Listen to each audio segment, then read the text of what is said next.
तो दोस्तों, क्योंकि सास भी कभी बहू थी के आज के एपिसोड की शुरुआत वैष्णवी की खुशी से होती है। वो तुलसी के हाथ के बने अपने पसंदीदा लंच की तारीफ कर रही होती है और कहती है कि आज तो वो पूरा खाना अकेले ही खा जाएगी। तभी इतने में वहां नोयना की एंट्री होती है, जिससे माहौल गंभीर हो जाता है। इधर नोयना तुलसी से कहती है कि उसे कुछ जरूरी बात करनी है, लेकिन तुलसी उसे रोकते हुए कहती है कि काम की बातें तो फैक्ट्री में ही होनी चाहिए। लेकिन नोयना साफ करती है कि ये बात काम से जुड़ी नहीं बल्कि कुछ और है।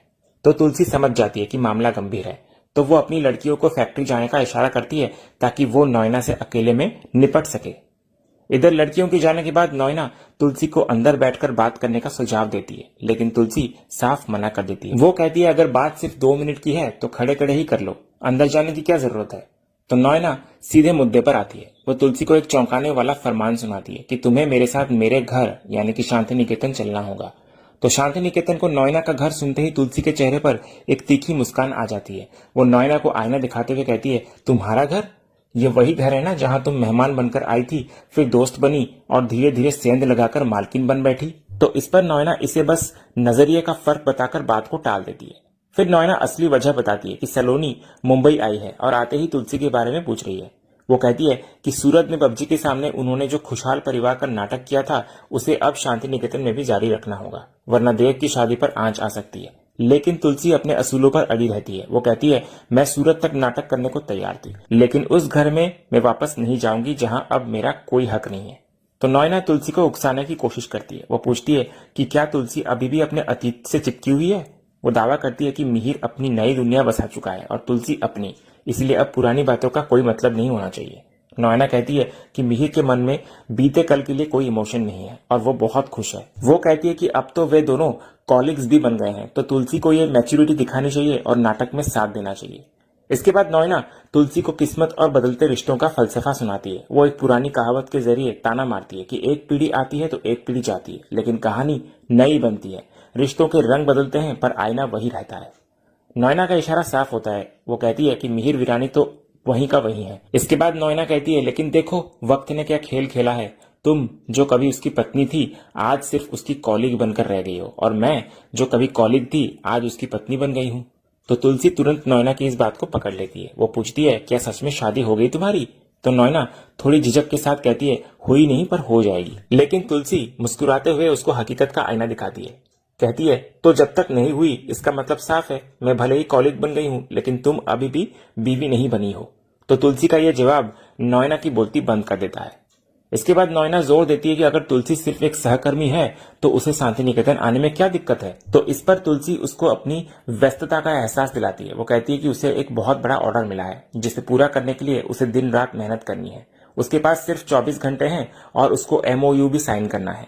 तुलसी साफ कर देती है कि उसने मिहिर को 3 महीने की मोहलत दिलवाकर काफी मदद कर दी है।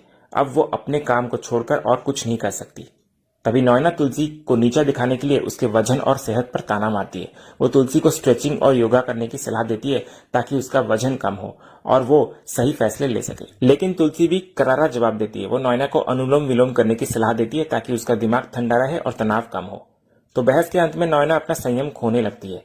तुलसी के जवाबों से चिढ़कर वो निजी हमला करती है। वो तुलसी को ताना मारते हुए कहती है तुम्हारी अपनी जिंदगी तो उजाड़ पड़ी है, फिर भी दूसरों को ज्ञान देने का बहुत वक्त है तुम्हारे पास।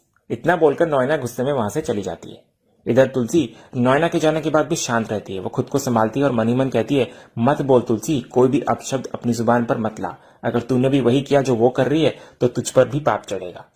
दूसरी तरफ नोयना हार मानने वालों में से नहीं होती। वो तुरंत देव को फोन लगाती है और उसे कड़े शब्दों में निर्देश देती है कि जैसा मैं कह रही हूं ठीक वैसा ही करो देव।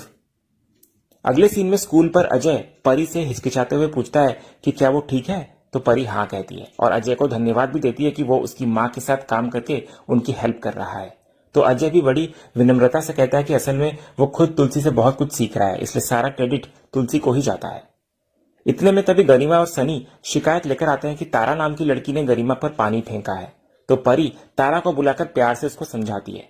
तभी तारा की माँ भी वहां आ जाती है और अपनी बेटी को अपनी गलती का एहसास दिलाते हुए माफी मांगने को कहती है। तो तारा माफी मांगती है और गरिमा से दोस्ती का हाथ बढ़ाती है। इधर तारा की माँ परी से भी अपनी बेटी की शरारत के लिए माफी मांगती है, जिसको परी समझदारी से स्वीकार कर लेती है। इसके बाद तारा की माँ गरिमा और सनी को साथ देखकर पूछती है कि क्या ये दोनों बच्चे अजय और परी के हैं। तो परी कुछ बोल नहीं पाती।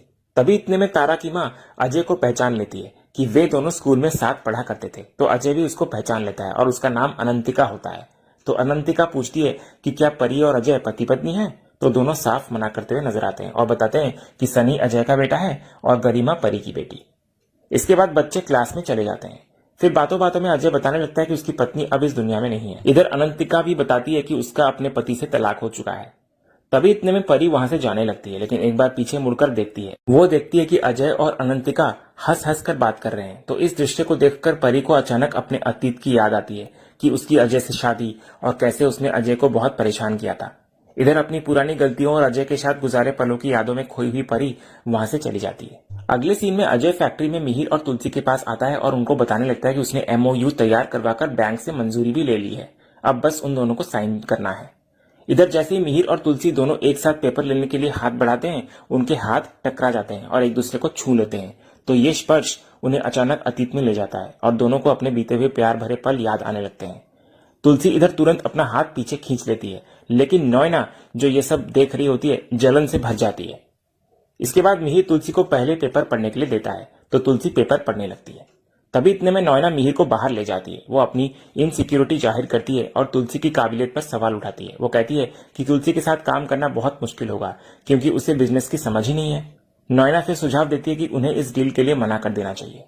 तभी मिहिर नैना के मन को भांपते हुए बड़ी चालाकी से जवाब देता है। वो कहता है कि मना क्यों करना, अगर तुलसी गलतियां करेंगी तो उन्हें उसे सुनाने का और ये साबित करने का मौका मिलेगा कि नैना तुलसी से कितनी ज्यादा काबिल और लायक है। तभी नैना कंफ्यूज हो जाती है कि मिहिर सच बोल रहा है या उसका मजाक उड़ा रहा है। तो मिहिर उसको भरोसे में लेते हुए कहता है कि वो मजाक क्यों उड़ाएगा। वो कहता है कि नैना ने अकेले बिजनेस संभालकर साबित कर दिया है कि वो मिहिर से भी बेहतर है। वो नैना को शांत रहने और जो हो रहा है उसे होने देने की सलाह देता है। इधर मिहिर की बातों में तारीफ थी या तंज, ये नैना पूरी तरह समझ नहीं पाती, लेकिन मिहिर अपनी चाल चल चुका होता है। इसके बाद दूसरे सीन में तुलसी फैक्ट्री में MOU को ध्यान से पढ़कर साइन करती है। उसके बाद मिहिर भी साइन करता हुआ नजर आता है। इस तरह दोनों आधिकारिक और कानूनी तौर पर बिजनेस पार्टनर बन जाते हैं। तभी मिहिर हाथ बढ़ाकर वेलकम पार्टनर कहता है तुलसी को, लेकिन तुलसी हाथ मिलाने के बजाय हाथ जोड़कर नमस्कार कर देती है, जिससे एक सम्मानजनक दूरी बनी रहती है। तभी गायत्री और शोभा वहां आते हैं और तुलसी और मिहिर को साथ देखकर बहुत खुश होते हैं दोनों। तभी इधर वैष्णवी फैक्ट्री की भव्यता देखकर हैरान होती है। तभी ऋतिक भरोसा दिलाता है कि यहाँ उनका सारा काम आसानी से हो जाएगा। इसके बाद तुलसी पार्थ को कहती है कि वो वैष्णवी को फैक्ट्री दिखाए।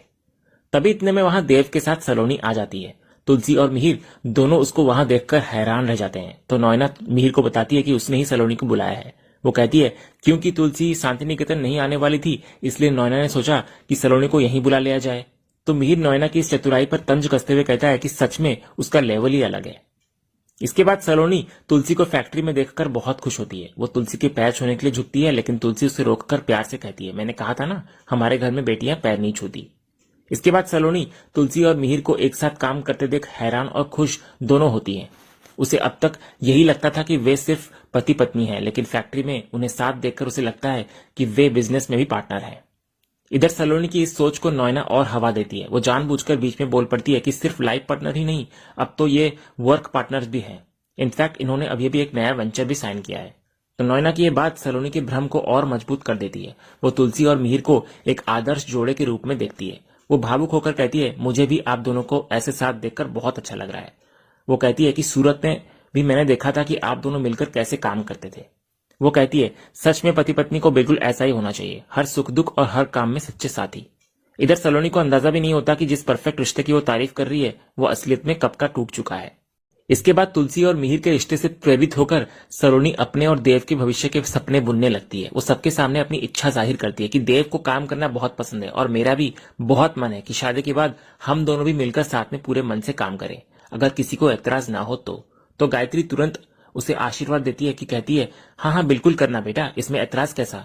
देव भी इधर जो असलियत में कामचोर होता है बात को संभालते हुए कहता है हाँ टाइम आने दो, सब करेंगे। फिर माहौल को हल्का करने और सलोनी का ध्यान बटाने के लिए देव उससे कहता है कि चलो अब मैं तुम्हें अपनी ये बड़ी सी फैक्ट्री दिखाता हूं। इतना कहकर वो सलोनी को वहां से ले जाता है। इसके बाद ऋतिक भावुक होकर तुलसी के पास आता है। वो कहता है कि 2.5 साल से बंद पड़ी ये फैक्ट्री आज सिर्फ उसकी मां की वजह से दोबारा शुरू हो रही है, जिसके लिए उसके पास शुक्रिया कहने के लिए शब्द नहीं है। शोभा भी इधर बताती है कि सारे वर्कर्स भी आ चुके हैं। तभी गायत्री सुझाव देती है कि जब सब जमा है तो फैक्ट्री का औपचारिक उद्घाटन भी कर लेना चाहिए। दूसरी तरफ फैक्ट्री के मजदूर तुलसी को घेर लेते हैं और जय श्री कृष्ण कहते हैं। वे दुआएं देते हैं कि तुलसी ने उनके घरों के चूल्हे फिर से जला दिए हैं और भगवान तुलसी और मिहिर दोनों को हमेशा सलामत रखे। तभी नॉयना ताना मारती है कि अगर मिलना मिलाना हो गया हो तो उद्घाटन शुरू करें। इसके बाद अगले ही सीन में गायत्री सबको याद दिलाती है कि यह फैक्ट्री स्वर्गीय गोवर्धन वीरानी की अमानत है। तभी इधर वल्लभ भाई आकर तुलसी से कहते हैं कि अब आप आ गई हैं तो सब कुछ अच्छा हो जाएगा। इधर वल्लभ भाई का तुलसी से इस अपनापन से बात करना वैष्णवी को खटकता है। वो सोचती है कि काकी से सब ऐसे क्यों बात कर रहे हैं जैसे बरसों पुरानी पहचान हो। इसके बाद वल्लभ भाई नारियल फोड़ने के लिए मिहिर को देते हैं, लेकिन मिहिर मना कर देता है। वो कहता है कि उद्घाटन तुलसी के हाथों होना चाहिए क्योंकि उसी की बदौलत आज वे सब यहाँ खड़े हैं। तो ऋतिक और गायत्री भी जोर देते हैं कि इस नई शुरुआत का शुभारंभ तुलसी ही करे। उधर दूसरी तरफ सुचित्रा मैसेज करके अपनी नाराजगी जताने लगती है नॉयना के सामने कि मिहिर तुलसी को इतना सिर पर क्यों चढ़ा रहा है। इसके बाद इधर आखिरकार तुलसी उद्घाटन के लिए तैयार हो जाती है। वो नारियल फोड़ती है और गणपति बप्पा का जयकारा गूंजता है। फिर तुलसी आरती करती है और दीवारों पर अपने हाथों से स्वस्तिक का शुभ चिन्ह बनाती है। इधर नॉयना से रहा नहीं जाता। वो मिहिर के पास आकर उसको पूछती है कि तुलसी को इतना इंपॉर्टेंस क्यों दिया जा रहा है। तो मिहिर सलोनी की तरफ इशारा करते हुए धीरे से कहता है कि करना पड़ता है नॉयना डार्लिंग, कोई और ऑप्शन नहीं है। इसके बाद दूसरी तरफ पूजा और आरती के बाद सुचित्रा आगे आती है और मिहिर से कहती है कि अब पूजा हो गई है तो रिबन काटने की रस्म भी कर लेनी चाहिए। वो सुझाव देती है कि क्योंकि उसकी दी यानी कि नॉयना भी इस कंपनी की पार्टनर है तो रिबन उनसे ही कटवाया जाए। तो मिहिर इस बात पर नॉयना को छेड़ने का मौका नहीं छोड़ता। वो मुस्कुराते हुए कहता है हाँ हाँ, वैसे भी काटने में तो नॉयना को महारत हासिल है। इसके बाद नॉयना रिबन काटने के लिए हाथ में कैंची लेती है। मिहिर उसे फिर से चिढ़ाता है और पूछता है कि कैंची की धार तेज तो है ना। फिर वो खुद ही जवाब देता है कि वैसे तुम्हारी जुबान से कम ही तेज होगी। तो नॉयना इस पर चिढ़ जाती है और पूछती है अगर मजाक हो गया हो तो क्या वो रिबन काट सकती है। तो मिहिर हाँ कहता हुआ नजर आता है। इसके बाद नॉयना रिबन काटती है और सब लोग तालियां बजाते हैं। फिर रिबन काटने के बाद मिहिर की नजरें तुलसी की तरफ जाती हैं और वो उसको देखकर मुस्कुराने लगता है। उसकी मुस्कान में शायद पुराने रिश्ते का मिठास या फिर तुलसी की जीत की खुशी छिपी होती है। लेकिन नॉयना जो ये सब कुछ देख रही होती है जलन के मारे अंदर ही अंदर सुलग रही होती है। और इसी सीन के साथ ही आज का एपिसोड यहीं खत्म होता है। तो दोस्तों आज का ये वीडियो आपको कैसा लगा कमेंट के माध्यम से हमें जरूर कहिएगा और कमेंट में हाइप करना भी मत भूलिएगा और वीडियो को लाइक शेयर सब्सक्राइब करना भी मत भूलिएगा ताकि ऐसे ही लेटेस्ट एपिसोड के अपडेट्स आप हमारे इस चैनल पर पा सकें। तो मिलते हैं हम एक नया एपिसोड के रिव्यू में, तब तक के लिए नमस्कार। तो दोस्तों क्योंकि सास भी कभी बहू थी के आज के एपिसोड की शुरुआत में गरिमा स्कूल में गेम खेल रही होती है। तभी टीचर उसके पेरेंट्स यानी कि परी के बारे में पूछती हैं। तो गरिमा कहने लगती है कि उसकी मम्मा बाहर फोन पर बात कर रही है। दूसरी तरफ परी फोन पर रणविजय को सफाई दे रही होती है। वो बताती है कि गरिमा की फन विद राइम्स क्लास है इसलिए वो उसे यहाँ लाई है। लेकिन रणविजय जिसके पास कोर्ट की कस्टडी होती है गुस्से में परी को धमकी देता है। वो कहता है कि अगर परी ने बिना पूछे गरिमा को कहीं ले जाने की जरूरत की तो वो उसको जेल भिजवा देगा। इधर रणविजय हुक्म देता है कि वो तुरंत गरिमा को घर लेकर आए। तो परी डर के मारे हामी भरती हुई नजर आती है। दूसरी तरफ स्कूल के खेल के मैदान में गरिमा भाग रही होती है कि अचानक उसके जूतों के फीते खुल जाते हैं। वो गिरने ही वाली होती है कि अजय जो वहीं पर मौजूद होता है उसे गिरने से बचा लेता है। इसके बाद अजय गरिमा को प्यार से साइड में ले जाता है और इधर गरिमा अपनी तोतली जुबान में शिकायत करती है कि उसके लेस बार बार खुल जाते हैं। तभी अजय मुस्कुराते हुए उसे एक ट्रिक सिखाने की बात करता है। फिर वो एक मजेदार कविता गाते हुए गरिमा के जूतों के फीते इस तरह बांधता है कि वे दोबारा ना खुले। तो गरिमा खुश होकर अजय को हाई फाई देती है। तभी गरिमा अपनी मम्मा को बुलाती है और अजय की तारीफ करती है। तो परी गरिमा को गोद में उठा लेती है। इसके बाद अजय को अब तक पता नहीं होता कि गरिमा परी की बेटी है। वो जैसे ही पीछे मुड़कर परी के सामने गरिमा की तारीफ करने ही लगता है कि सामने परी को देखकर हैरान रह जाता है। दोनों एक दूसरे को देखकर खामोश हो जाते हैं। तभी एक छोटा बच्चा सनी आकर अजय को पापा कहकर बुलाता है। इसके बाद टीचर अनाउंस करती है कि अब पेरेंट्स और बच्चे साथ मिलकर खेलेंगे और एक दूसरे का हाथ पकड़ने को कहती हैं। तो खेल के दौरान अजय परी का हाथ थाम लेता है। जैसे ही उन दोनों के हाथ मिलते हैं अजय के दिमाग में पुरानी यादें ताजा हो जाती है। उसे अपनी और परी की शादी का मंडप, वो 7 फेरे, वरमाला और सिंदूर लगाने के पल याद आने लगते हैं। वे दोनों एक दूसरे को देखते रह जाते हैं जबकि खेल में गोल गोल घूमते हुए उनको अपने अतीत के वो फेरे और फिर वो दर्दनाक अलगाव याद आता है। फिर गेम खत्म होने के बाद इधर अजय चुपचाप वहां से जाने लगता है, लेकिन परी उसको रोककर थैंक यू कहती है। तो अजय को इधर लगता है कि ये शुक्रिया जूतों के फीते बांधने के लिए है, लेकिन परी बताने लगती है कि यह उससे कई ज्यादा बड़ी चीजों के लिए है। परी भरे मन से अजय से माफी मांगती है। वो मानती है कि उसने अतीत में अजय के साथ बहुत गलत किया था। तो इधर अजय बहुत ही सुलझे हुए इंसान की तरह जवाब देता है। वो कहता है कि वो उन कड़वी यादों को पीछे छोड़कर जिंदगी में बहुत आगे बढ़ चुका है, क्योंकि पुरानी बातों को पकड़कर रखने से इंसान आज में नहीं जी पाता। फिर बातों बातों में परी अजय के बेटे सनी की तारीफ करती है और अजय भी परी की बेटी गरिमा की तारीफ करता है। फिर परी पूछती है कि अजय की पत्नी साथ क्यों नहीं आई, तो अजय एक दर्दनाक सच बताता हुआ नजर आता है कि सनी जब कुछ महीनों का ही था तभी उसकी पत्नी का देहांत हो गया था। तो परी को यह सुनकर बहुत बुरा लगता है और वो माफी मांगती है। तभी अजय उदासी भरी मुस्कान के साथ कहता है कि शायद शादी के मामले में उसकी किस्मत ही खराब है। तभी गरिमा और सनी दौड़कर इधर आते हैं। दोनों बच्चे एक साथ खेलने और रहने की जिद करते हैं। तभी परी बच्चों को समझाती है कि आज देर हो गई है लेकिन वे जल्द मिलेंगे। तभी मासूम गरिमा पूछती है कि मम्मा आपके पास तो इनका नंबर ही नहीं है, तो मिलेंगे कैसे। सनी भी इधर अपने पापा से यही सवाल करता हुआ नजर आता है। इस पर अजय धीरे से कहता है कि उसके पास नंबर है। तभी बच्चे हैरान होकर पूछते हैं कि जब वे पहली बार मिले हैं तो नंबर कैसे आया। तो बच्चों के शक को दूर करने के लिए परी तुरंत बात को संभाल लेती है। वो झूठ बोल देती है कि प्ले ग्रुप में सभी पेरेंट्स के नंबर एक दूसरे के पास होते हैं। तो अजय भी इधर परी की बात में हाँ मिलाता है। फिर दोनों एक दूसरे को और बच्चे एक दूसरे को बाय बोलते हैं और अपने अपने रास्ते चले जाते हैं। दूसरे सीन में वृंदा सोने के लिए कमरे में आती है और देखती है कि अंगद सो नहीं रहा बल्कि किसी गहरी चिंता में डूबा हुआ होता है।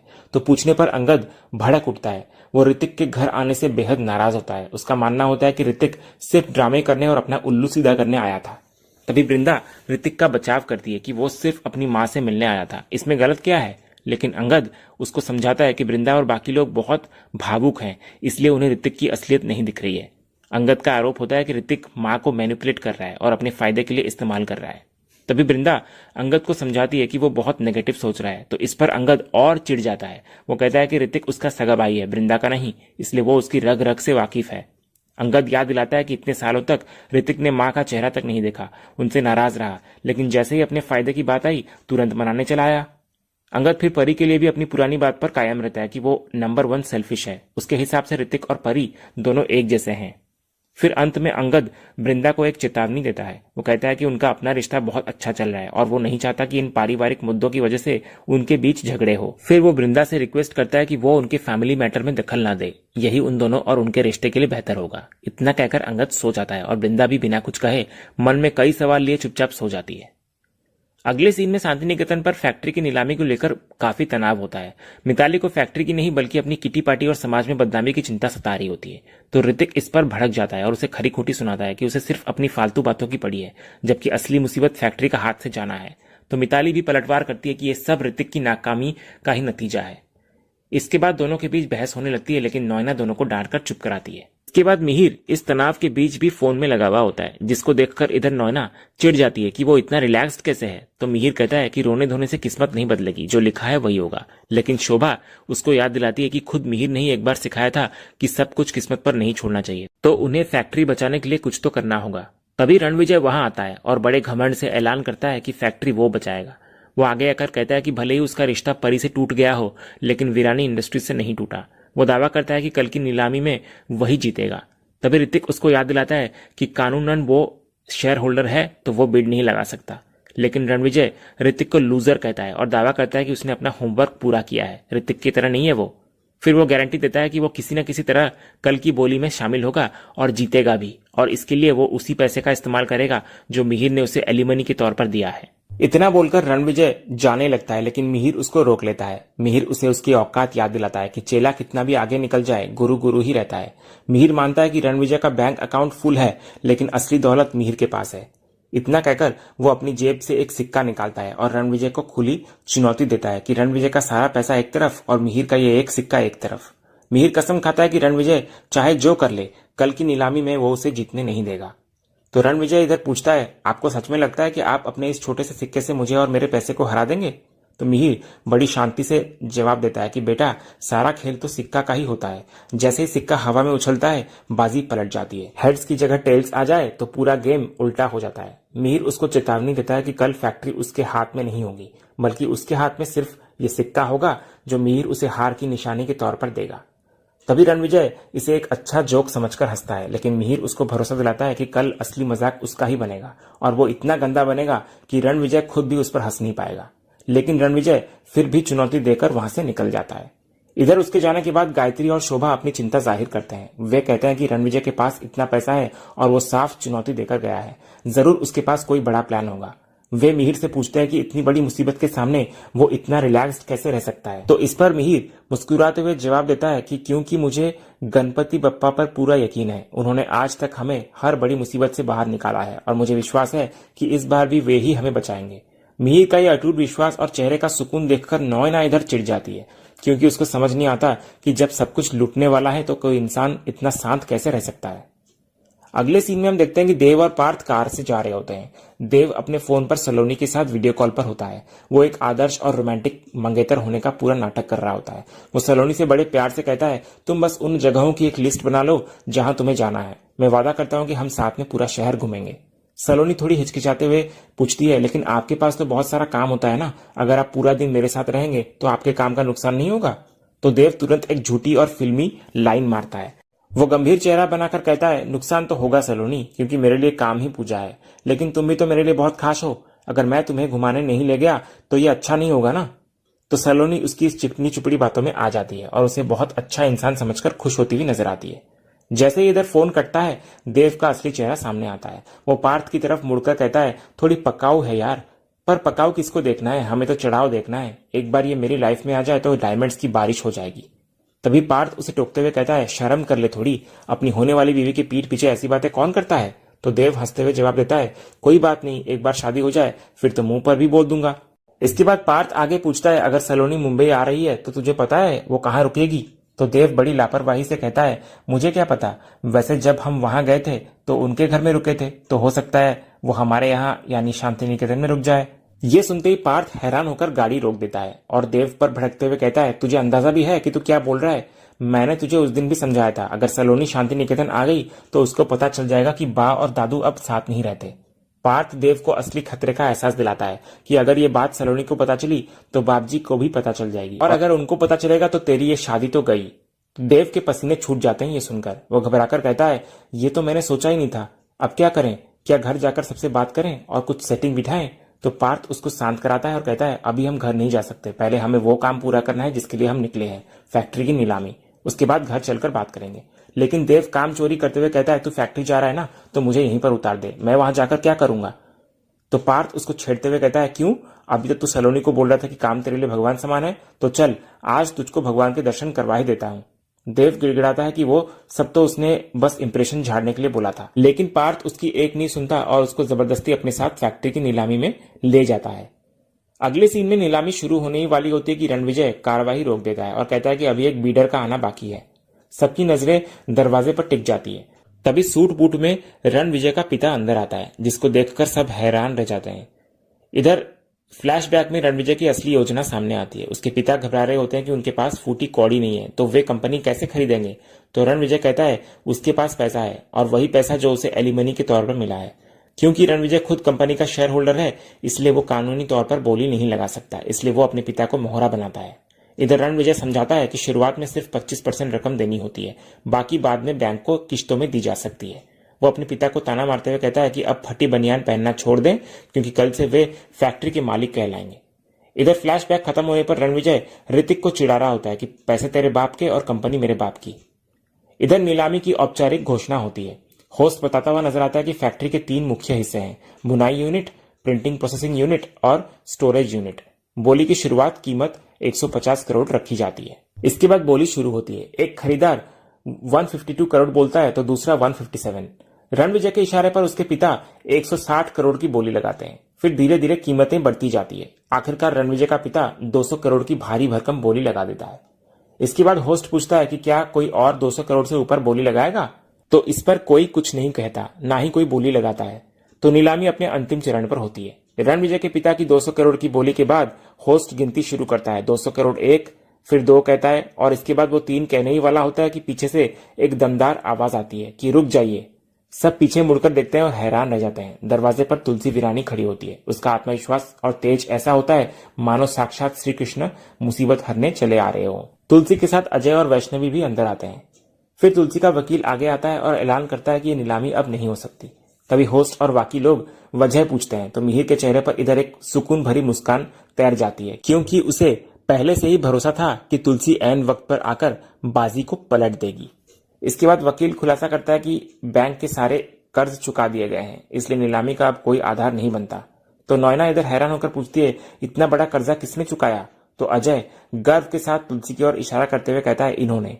तो ये सुनते ही नॉयना और रणविजय दोनों के पैरों तले जमीन खिसक जाती है और इसी सीन के साथ ही आज का ये एपिसोड यहीं खत्म होता है। तो दोस्तों, आज का ये वीडियो आपको कैसा लगा कमेंट के माध्यम से कहिएगा और कमेंट में हाइप करना भी मत भूलिएगा और वीडियो को लाइक शेयर सब्सक्राइब करना भी मत भूलिएगा ताकि ऐसे ही रोज लेटेस्ट एपिसोड के अपडेट्स आप हमारे इस चैनल पर पा सकें। तो मिलते हैं हम एक नया एपिसोड के रिव्यू में, तब तक के लिए नमस्कार।